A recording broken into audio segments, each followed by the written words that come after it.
It's that time of the year yet again when dictionaries share their selection of the most important word or expression within the public sphere to sum up a specific year. So why has Dictionary.com chosen woman as its word of 2022? And what is the meaning of permacrisis as chosen by Collins Dictionary?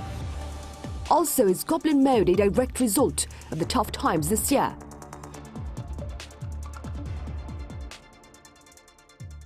Welcome to Issues and Insiders. So what are the words wrapping up 2022 and how do they reflect the events of this year? To answer these questions, I have Professor Hwang Myung-Jin at Korea University live on the line. Professor Hwang, it's a pleasure to have you with us again. It's mine too. Right. I also have Kwon Soa here in the studio. Soa, as always, good to see you. Good to see you, Sunny. Right. Professor Hwang, Dictionary.com says the word of this year is woman. What are your personal thoughts regarding the choice of this word to represent the year 2022? And how relevant is this word, Professor, for Korea this year? Well, it's kind of hard question, and not because I don't know how to explain the woman becoming the hardest issue, but the thing is that it's still ongoing issue in Korea. Women in general in Korea had a hard time this year. Beginning of the new Yoon's administration, they say that they're going to abolish the Minister of Women and Gender Equality. That was really big issues. And ongoing the low fertility is actually trapping women not to make enough kids. And also the women's labor participation is still an issue that really pushes women from different various angles. So women's liberation and gender equality has not been much progress this year. In that nature, we have to think about the woman as different angle from the next year. We still having the patriarchal society, guys are still controlling families and individual human liberty, as well as the state, the government. That must be changes, giving in more power and responsibility to women from next year is my prospect in the future. Right, I see. And staying with that word, so do give us some factual background regarding this choice by Dictionary.com and, of course, its relevance with regard to global affairs this time.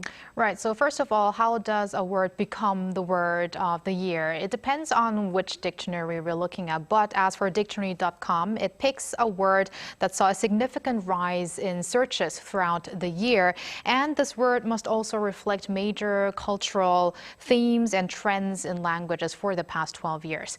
So woman qualified as the word of 2022 as people's searches for the word spiked multiple times during newsworthy events. The biggest search back in March during Ketanji Brown Jackson's confirmation hearing, who in the next month was confirmed as the first black woman to the U.S. Supreme Court.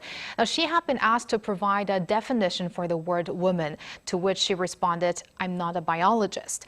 Lookups for the word soared more than 1,400% around then.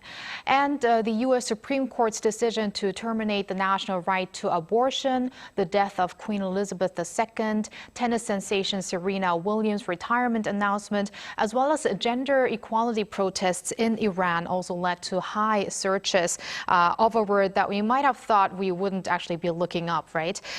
So how is it defined by Dictionary.com as an adult female person? Dictionary.com says woman is one of the oldest words in English language and one that's fundamental not just in terms of vocabulary but also fundamental to who we are as humans. And at the same time, it's a word of intense personal importance and a socially debatable word. It also described it as a word that's inseparable from the story of 2022. Right, and staying with the meaning of the word woman, so before we move forward, I understand Cambridge Dictionary has become the latest to broaden its definition of the word woman, right? That's right, Sunny. So there's no change to the Cambridge Dictionary's earlier definition of an adult female human being, but something has been added. So now we also read an adult who lives and identifies as female, though they may have been said to have a different sex at birth. And following that definition, there are examples sentences that say she was the first trans woman elected to a national office, and Mary is a woman who was assigned male at birth. And that's an apparent reference to transgender people. And a similar entry has been made for the word man as well. And the additional definition was made after careful studies on the usage of patterns of the word woman, is what a spokeswoman at Cambridge Dictionary said, and that learners of English should be aware of those. Now, this is, however, not a groundbreaking change that has been made. There has been also Oxford and Merriam-Webster, who in recent years have made some tweaks here and there for the definition. Right. And now moving forward then, Professor Hwang, Collins Dictionary has chosen permacrisis as its word of this year. First then, what does it mean and how does it reflect our reality for this particular year? It literally means a permanent crisis, the ongoing, regular basis. Crisis has to be not permanent but temporary. But when there's a crisis, unprecedented event happened, and before it actually finishes, there's another one and another one. For instance, Brexit came, and then pandemic came, and then what happened?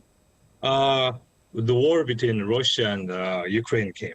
So our society, global society, has been ongoing issues of crisis. That means we might have different area and paradigm has shifted already. So it's kind of giving the many tension and trauma for many people. But we also have to find that this will be not a crisis, but our regular lifestyles that we have to admit it.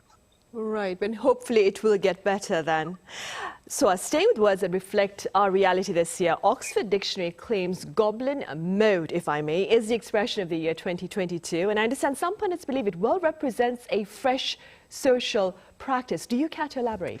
Well, this is a very interesting one. As for the first time, Oxford Dictionary let the public decide over the word of the year through an online vote. And the word or term, I should say, doesn't even exist in the dictionary, at least not in Oxford. So goblin mode is a slang term and is defined as a type of behavior which is unapologetically self-indulgent, lazy, slovenly, or greedy, typically in a way that rejects social norms or expectations. So we could say it's a kind of glorification of laziness and antisocial behavior. Lexicographers narrowed down the choice to 3 words, phrases, or hashtags: goblin mode, metaverse, and hashtag I stand with. But 93% of more than 340,000 English speakers picked goblin mode. So why was goblin mode so popular? The term first appeared on Twitter in 2009, but it was particularly popular in 2022 and went viral on many social media platforms, especially as people felt the urge of going into goblin mode as we were going into the COVID-19, into the 3rd year of the COVID-19 pandemic, the aftermath of compulsory lockdowns, and also something that's referred to as post-pandemic mental state. So the president of Oxford Languages says that goblin mode resonates with all of us who feel a little overwhelmed given the year that we have just experienced. Right, I see. And Professor Hwang, the phrase quiet quitting was also shortlisted, although it didn't stand at the top, that is. But quiet quitting, what does this expression tell us, Professor Hwang, about our current working environment?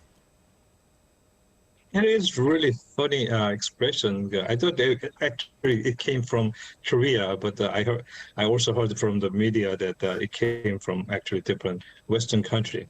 The quiet quitting means you stop working, but nobody knows it, especially your boss does not recognize if you're working or not. Maybe it's from the pandemic, people stay home, they work at home, and they don't have to go outside and show their visibility to their office. But also it reflects the change in the labor market structure. There not be good jobs available, not much opportunity available for especially youngsters, but the extraordinary working hours and And then there's a burden on life and the families if you keep working on it. That really changes people's mind after the pandemic, what to survive and how to live wisely. So people stop working extraordinary hours and or showing their loyalty to their boss or their employers. And then that also gives we have different the lifestyle and labor market as well as different what do you call that different life perspective on the regular persons. Right, I see. Meanwhile, Soa, Merriam-Webster says that gaslighting is the word of this year, and some scholars, I understand, are linking it to climate change. Could you explain that for us? Right. So first off, gaslighting, which is the act or practice of deliberately misleading someone, especially for one's own advantage, also described as a psychological manipulation, was the online dictionary's top word of the year, as it has become the favored word to describe perception of deception over the recent years. Quickly going back to the 1930s and 40s, that's when the term dates back because of a play and also subsequent movie that were called Gaslighting and Gaslight, respectively. Now, nowadays, in the era of misinformation, fake news, deep fake, etc., gaslighting appears in media, entertainment, politics, and there's also medical gaslighting. So, according to Merriam-Webster, gaslighting is often part of a so-called larger plan, and that could be conspiracy. So an example would be the linkage to climate change, as you mentioned, Sunny. So oil companies that claim that they are actually part of a solution to tackling climate change were actually continuing business as usual and are being accused of gaslighting.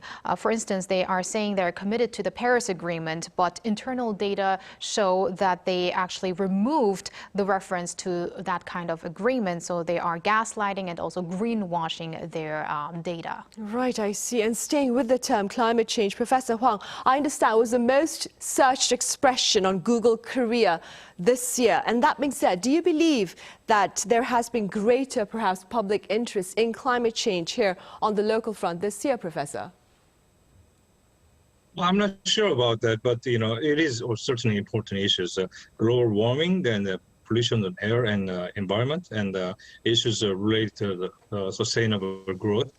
And my belief is it's about time that we think about who will pay the climate changes. And usually the developed country who actually initiate all the development causes pollution and climate changes.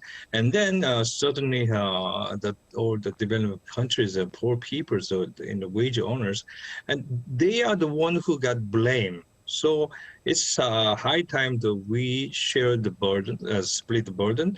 The developed countries are not just taking care of their own environment, air pollution, but also they have to pay, share the burden of the developed country, poor people's, the burden on taking care of their environment. And certainly the climate change is becoming the biggest issues from these days and next year as well. Right. And we have about a minute left. So, Soa, on a personal note then, what word sums up this year for you? Well, I'll go with a word that you won't find in the English dictionary. It's enjabdo, or it kind of sounds like Konglish. In the Korean Urban Slang Dictionary, you can find that word, and it translates literally as en-job person or en-jobber. En refers to plural, and job refers to job, of course. So that's people who have multiple jobs or do a lot of side hustles or side gigs. And because I have been working this year a lot as a broadcaster as well as instructor and MC, I would say for me personally, enjabdo or pro-enjabdo would be the word for me. I see. And with 30 seconds left, Professor Hwang, what do you suppose could be a word that would represent the new year 2023? Well, I've thought about this. This is the hardest one, but I really like that. So it's ideas. Maybe I can translate some Korean word, new word in English. My word is 중꺾마. The important thing is 꺾이지 않는 마음. So in English, is more important thing is hang on and hang in there, right, and don't give in. Right, to hang in there. After all all right. Right, I think Professor Hwang, that actually sums up this year. Hang in there, right, with all the difficulties that we're facing right now then. Professor Hwang, as always, thank you very much for your time and your thoughts then. And Soa here in the studio, thank you very much for your insights. Thank you, Sunny. Hang in there. Right, we'll hang in there. Thank you. Right, and on that note, we end this edition of Issues and Insiders. Thank you for watching. See you same time tomorrow. Hang in there.